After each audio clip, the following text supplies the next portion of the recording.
ça va être bien.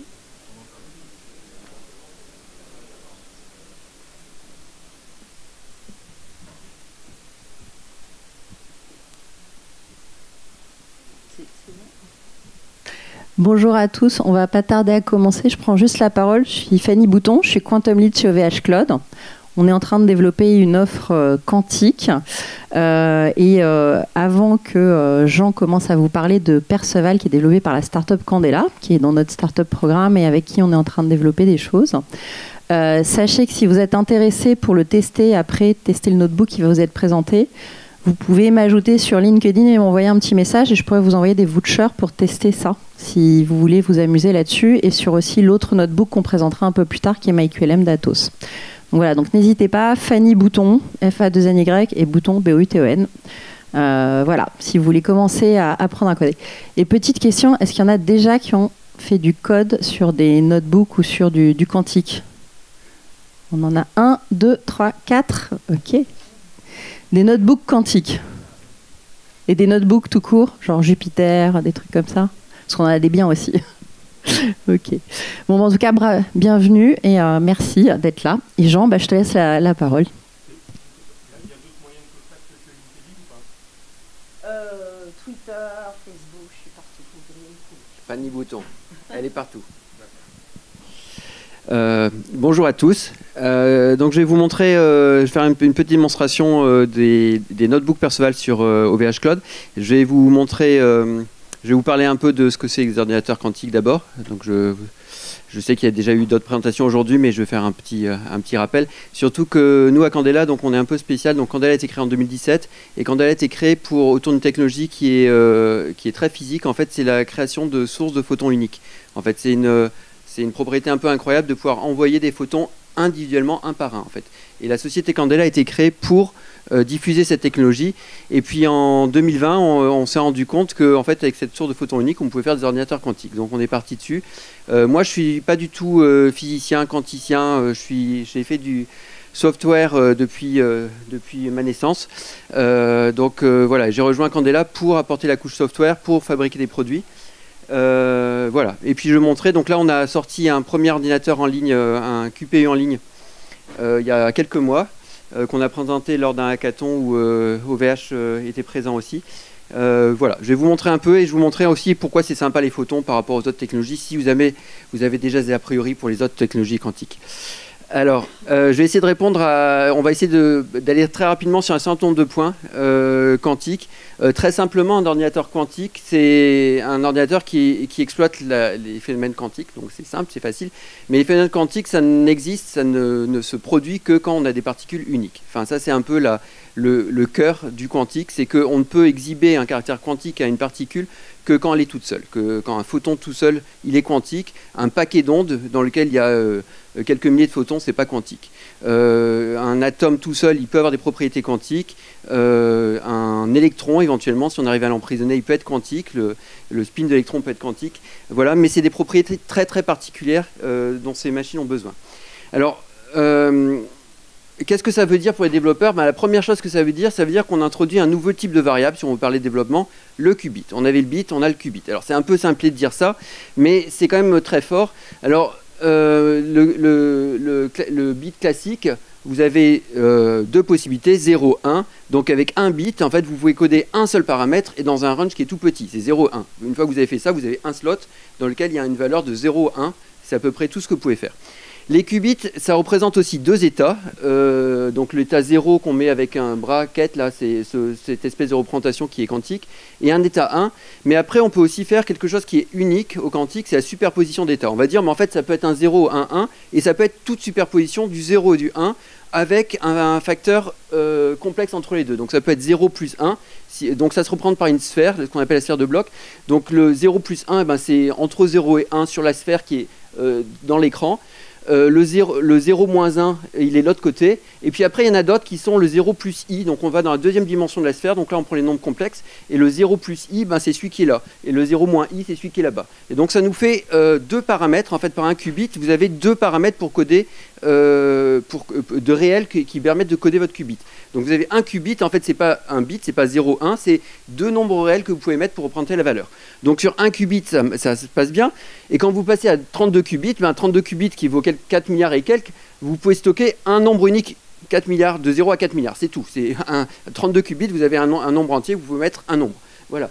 32 qubits, vous pouvez stocker 2 puissance 32 paramètres réels. Donc là, c'est un changement d'échelle qui est gigantesque. On peut stocker 4 milliards de paramètres dans 32 qubits. C'est comme si vous aviez plus de 4 milliards, ça fait à peu près 1 giga de stockage dans 32 qubits. C'est à peu près ça, 4 gigas de stockage dans 32 qubits. Donc l'explosion combinatoire, elle est fabuleuse ici. Et donc ça, c'est très intéressant. Alors, avec les photons, il y a quelque chose de particulier, comment on code des qubits. En fait, c'est très très simple. Si on suppose que le 0, c'est quand le photon est horizontal, et 1, c'est quand le photon est vertical, c'est deux états très distincts des photons. Il peut aller vers le haut, vers la droite, il peut aller par droit, mais je suppose qu'on code selon les directions. Ben, un photon qui va tout droit, il passe par une lame, ce qu'on appelle une lame semi-réfléchissante. Il a une chance sur deux de passer par là, une chance sur deux de réfléchir. Dans le monde quantique, il n'y a pas une chance sur deux, il passe par les deux endroits.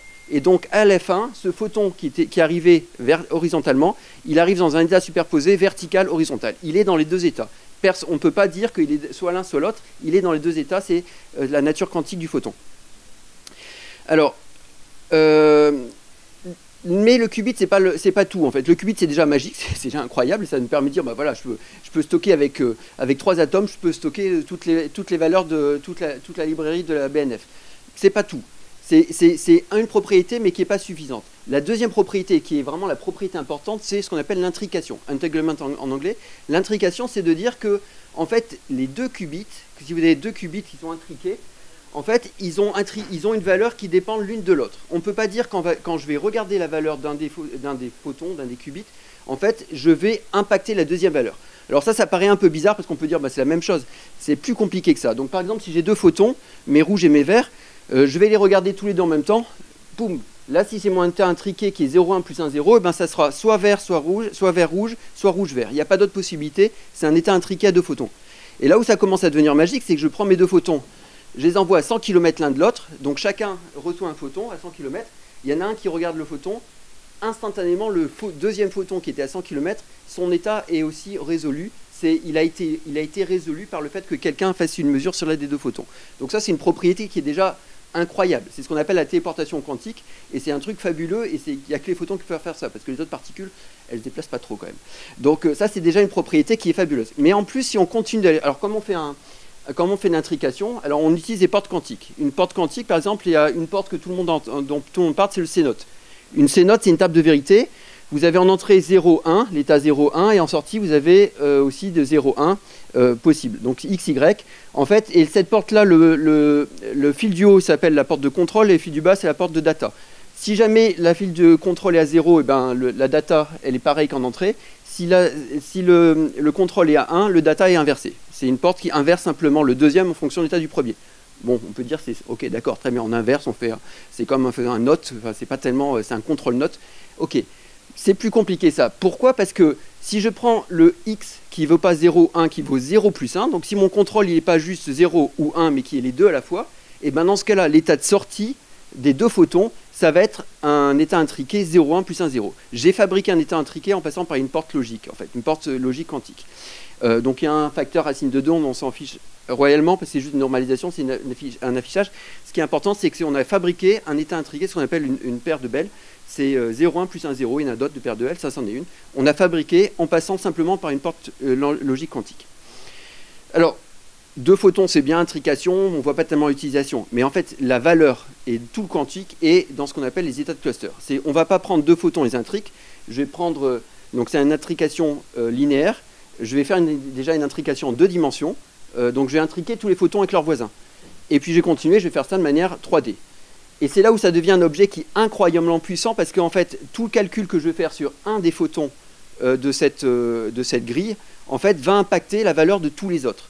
Et ça, c'est un truc qui est fondamentalement fabuleux en fait. Quand on pense en termes d'algorithme, c'est j'ai fait un calcul sur un nœud d'un graphe et j'ai réalisé quelque chose sur tous les autres nœuds du graphe. C'est à peu près ça que je suis en train de dire. Donc on imagine le potentiel gigantesque que ce type d'algorithme peut apporter. Alors, on a lancé notre premier QPU en ligne il y a 2 mois. Il y a 6 qubits, 6 photons. Et à cette occasion, on a organisé avec OVH un hackathon à Paris 7. On avait tout plein d'étudiants, 50 étudiants qui étaient là. Et ils ont répondu à pas mal des questions. Donc ils ont fait des algorithmes de machine learning, ils ont fait des algorithmes très compliqués de recherche de graphes, de chemin le plus court dans des graphes. On peut faire plein de choses avec. Mais en fait, ce qu'il faut comprendre, c'est qu'en fait, on peut faire avec un algorithme quantique des choses pour certains algorithmes. Un QPU ne peut pas faire une multiplication matrice, ne peut pas additionner de nombres. Ça, c'est hors de question qu'il puisse faire ça.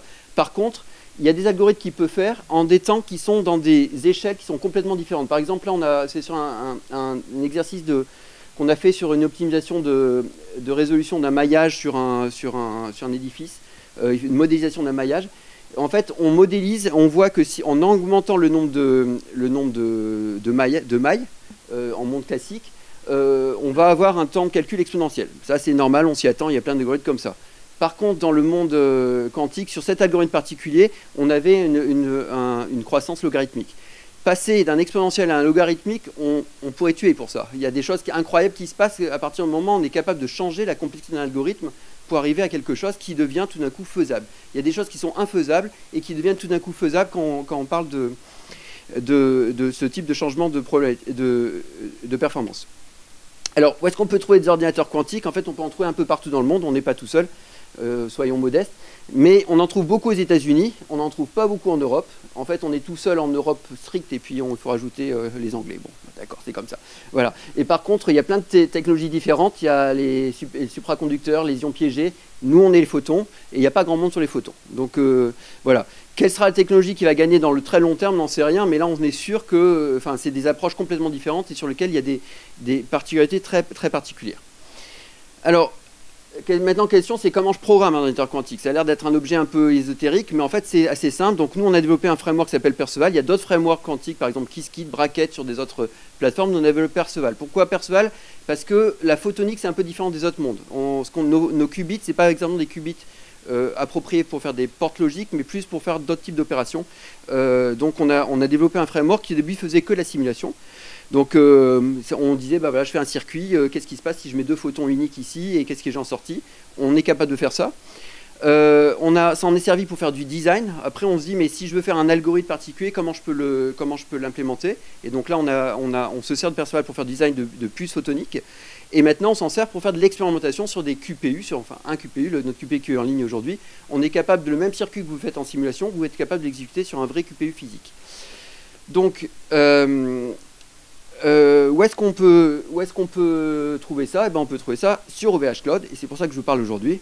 Voilà, donc je vais vous faire une petite démo, je vais laisser tomber le micro, mais je pense que je parle assez fort pour être plus à l'aise.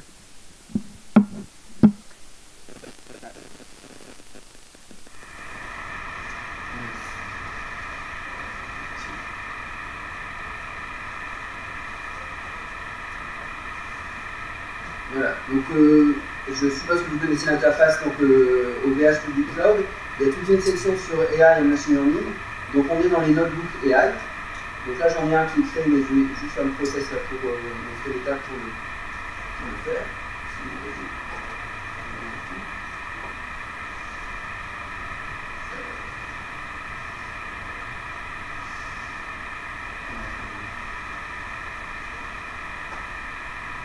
Ah si, c'est sur le page.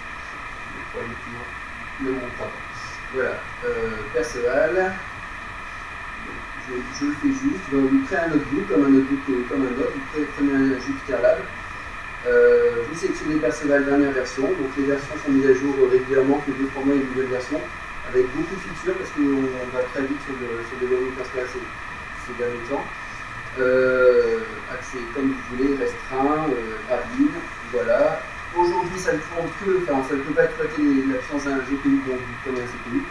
On est en train de travailler sur cette partie-là, ça va arriver bientôt, c'est pour faire une simulation un peu plus long terme.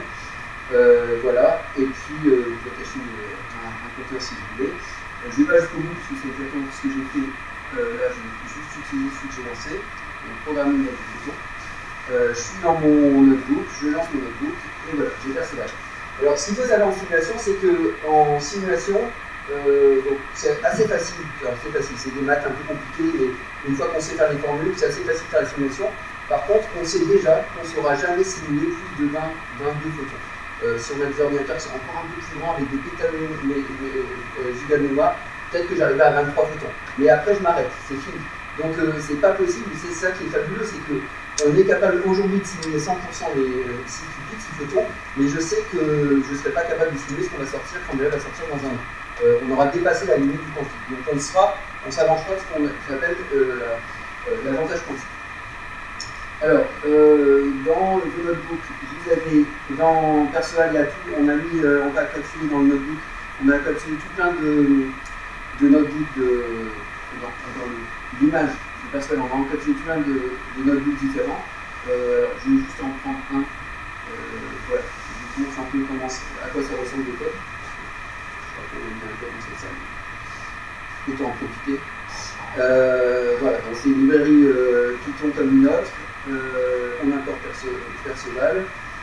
Voilà, là je crée un circuit. Donc ce qui est amusant, c'est que là j'ai 4 lignes pour créer mon circuit, donc ça va être des circuits auxquels je rajoute un certain nombre de composants. Donc en fait il y a plein de composants disponibles en électrique linéaire. On en utilise 2 essentiellement, parce que on peut en utiliser d'autres, mais ils sont tous reformulables avec 2 composants essentiels. Ce qu'on appelle des lames séparatrices d'ondes. Une lame séparatrice d'ondes, c'est ce que j'ai appelé tout à l'heure, c'est une lame semi-réfléchissante. Je veux dire, vous envoyez un photon dedans, et il y a une probabilité de passer d'un côté ou une probabilité de transmission en réflectivité. C'est ça le composant de base. Et donc le deuxième outil dont on a besoin quand on fait la photonique, c'est ce qu'on appelle un phase shifter. C'est quelque chose qui change la phase de la lumière. Donc en fait, ça ralentit légèrement la lumière. En ralentissant légèrement la lumière, ça change la phase. Et donc du coup, si vous envoyez 2 photons qui ont une phase identique, qui ont une phase légèrement différente, ils vont interagir de manière différente que sur les photons dans la même phase. Parce que quand ils arrivent sur le composant, ils ne sont pas exactement les mêmes. Tout le cœur, c'est des photons, c'est l'indistinctabilité des photons. C'est ça qui fait. Les photons, ils sont super cool, mais ils interagissent avec rien. Ils n'ont pas de masse, ils n'interagissent pas à tout ce qui est électromagnétique, à la chaleur, ils s'en fichent.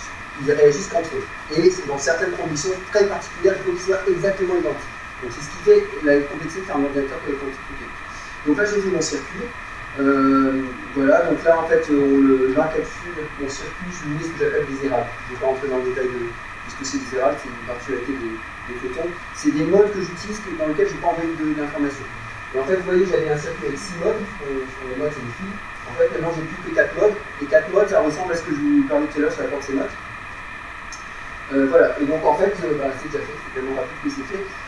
J'ai envoyé 4 étapes possibles à mon circuit, 1, 0, 1, 0, 1, 0, 0, 1, c'est 4 étapes possibles, 0, 1, 1, 0, 1, 0, 0, 1. Et j'ai ma table de logique qui a été construite en fonction de ça. Alors là, on peut continuer, alors ça paraît simple, c'est pas si simple que ça, parce qu'en fait, quand les photons, un état d'un photon, je disais un qubit. Un qubit, c'est la sphère de bloc. Mais en fait, la sphère de bloc, nous, on ne peut jamais la voir. C'est quelque chose, c'est un état qui est caché. Donc en fait, on fait toujours une mesure de cette sphère de bloc sur un état mesurable. Donc en fait, on ne regarde toujours que sur le cercle que je vous montrais tout à l'heure. Et en fait, ça peut être que 0 ou 1. Donc en fait, elle peut être partout dans la sphère. Mais en fait, quand je vais mesurer, je ne peux le regarder qu'à un seul endroit. Et donc en fait, quand on fait du quantique, ce qui est important, c'est pas de faire une mesure, c'est de faire des millions de mesures. Parce qu'en regardant la distribution de probabilité de tous les états possibles, et que je vais mesurer, je vais être capable de savoir exactement l'état qui est dans cette sphère de bloc. Donc si on fait ça avec un qubit, on peut faire ça avec 1 qubit, mais vous imaginez la complexité de ça, de faire une mesure là-dessus.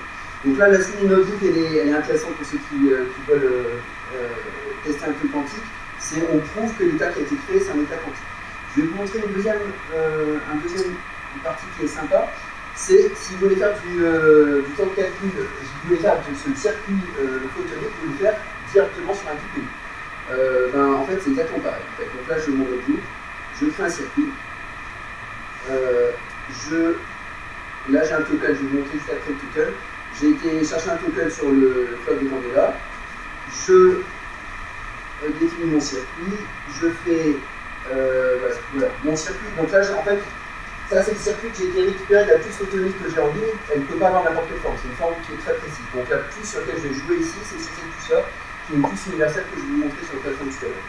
Voilà. Et donc sur cette puce-là, je vais faire tourner un petit programme qui est ce qu'on appelle un stamping, c'est-à-dire que j'ai envoyé des photons et je vais mesurer la probabilité de sortie dans les différents états dans la base observable.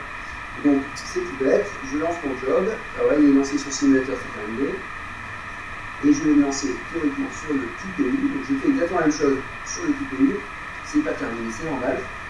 Donc je vais aller voir ce qui se passe, donc je vais sur le cloud de Candela, donc là où j'ai un compte, et vous voyez qu'il y a une tâche qui est en cours, avec 1,13% d'avancement, je vais voir une tâche, voilà, et bien elle est terminée. Cette tâche est terminée, donc elle va être terminée ici. Voilà, elle est terminée ici. Alors qu'est-ce que j'ai fait? Maintenant je décompose un tout petit peu ce que j'ai fait. J'ai fait un circuit qui était tout petit, c'est ce circuit-là. Donc c'est ce qu'on appelle un Mach-Zehnder interferomet, un interferomet de Mach-Zehnder. C'est un circuit qui montre en fait l'interférence entre les photons. Je l'ai transpilé sur cette grosse matrice qui est mon circuit physique que j'ai sur le TPU. Et puis en fait je lui ai envoyé combien de photons? Je lui ai envoyé 10 000 photons. Sur le simulateur, sur la version simulée, et je lui ai envoyé 1 million de photons sur la version TPU. On a une horloge qui tourne à 80 MHz, donc on va faire 1 million de samples, ça fait 1 million de samples. Donc le seul temps qu'on a dû attendre, c'est le temps de. La tâche a été lancée sur le TPU, elle a été prise et elle a été retournée, mais en fait le temps de calcul même du TPU, c'est quasiment rien pour avec une horloge comme ça. Voilà, ça vous donne un aperçu super restreint. Alors ça, c'est pas des algorithmes, ça c'est juste des observables. Il y a plein de notebooks avec des algorithmes quantiques, par exemple l'algorithme de Shor qui est très connu. L'algorithme de Grover, on a implémenté à peu près tous les algorithmes qu'on a vus. Il y a des algorithmes de machine learning qui sont super passionnants. Il y a des notebooks avec ça. Je vous encourage à les jouer. Je vais terminer, je pense que je suis encore dans le temps. Je vais terminer rapidement. Voilà, donc démo, l'ordinateur auquel on a accès, ben, ça ressemble à ça. Ça tient, c'est assez la chance avec les ordinateurs photoniques. Les ordinateurs supraconducteurs, ils ont besoin des températures de 1000 Kelvin. 1000 Kelvin, c'est une température qui existe nulle part sur l'univers. C'est tellement froid que c'est que.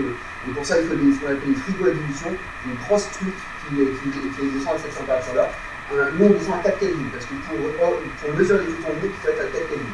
4 Kelvin, c'est froid, mais ça tient dans un cryostat qui a la taille d'un IRM, des cryostats d'IRM. Donc c'est complètement calculable. Et là, tout notre système, il tient dans un rack, comme ça, informatique, dans lequel on encapsule des lasers, la petite chose que je vous montrais dont j'ai parlé qui est les photons, la puce photonique, le cryostat qui va avoir les détecteurs qui vont détecter les photons, toute électronique qui est capable de contrôler ça, parce que ça va très vite. En fait, 80 MHz pour les photons c'est rapide, mais pour l'électronique, pour être capable de changer les directions de reconfigurer une puce activité ça, il faut l'électronique qui soit construite.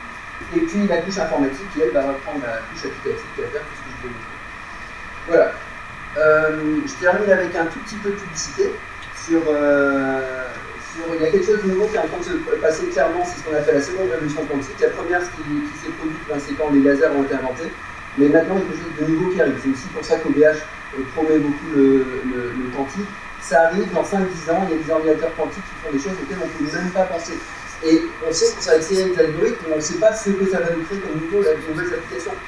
Quand on était en 2016, moi j'étais en langage naturel en 2016, quand on a vu sortir les transformers, on ne pensait pas que ça sortirait ChatGPT. On n'avait pas l'idée qu'on pouvait faire ChatGPT à partir de ce qui est sorti en 2016. Ce qui arrive aujourd'hui, dans 5 ans, il y a des applications auxquelles on ne peut même pas penser, c'est sûr et certain. Donc, il y a des nouvelles générations d'ordinateurs qui arrivent, il y a des nouvelles générations de programmeurs qui arrivent, comme moi je ne suis pas physicien, mais je me mets à faire du quantique et c'est super sympa.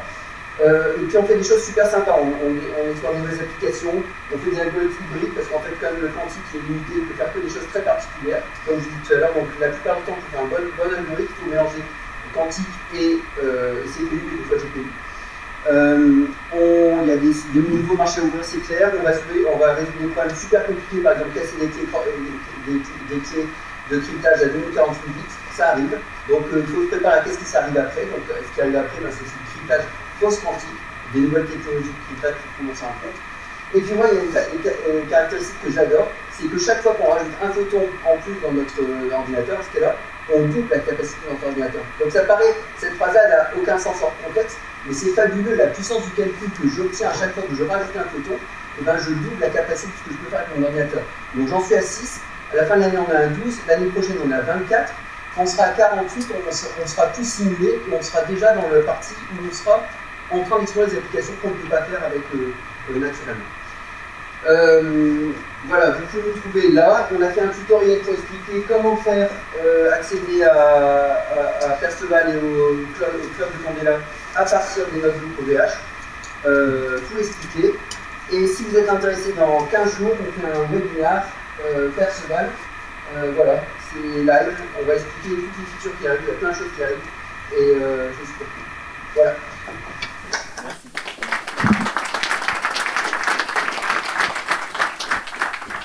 Alors, je pense qu'on a le temps du coup de prendre quelques questions. Hein. Est-ce que vous avez des questions dans la salle? Ouais. Est-ce que vous pouvez revenir, s'il vous plaît, sur la limite de 22? Je n'ai pas bien compris, en fait. La limite de 22, c'est là où je serai plus capable de simuler. En fait, je sais exactement les calculs qu'il faut faire pour simuler un ordinateur quantique, mais ils ne seront plus réalisables à partir de 22 photons. On ne sera plus capable de faire les calculs. Donc ça veut dire qu'on aura une puce photonique qui sera capable de faire des calculs qu'on ne sera pas capable de simuler avec les plus gros ordinateurs du monde. Et donc ça, c'est vraiment ce qu'on appelle l'avantage quantique. On sera capable de faire des choses qu'on n'est pas capable de faire. Alors, il y a un bémol. Ça sera l'avantage quantique au sens où il y a des choses qu'on sera capable de faire qu'on ne sera pas capable de simuler. Très bien. Mais ce n'est pas pour ça que ça sera utile. Quand on sera vraiment dans l'avantage quantique, c'est quand on sera capable de faire des choses qu'on ne sera pas capable de simuler et qui seront utiles. Ça, c'est une étape de plus. Mais là, on sera déjà dans l'avantage quantique.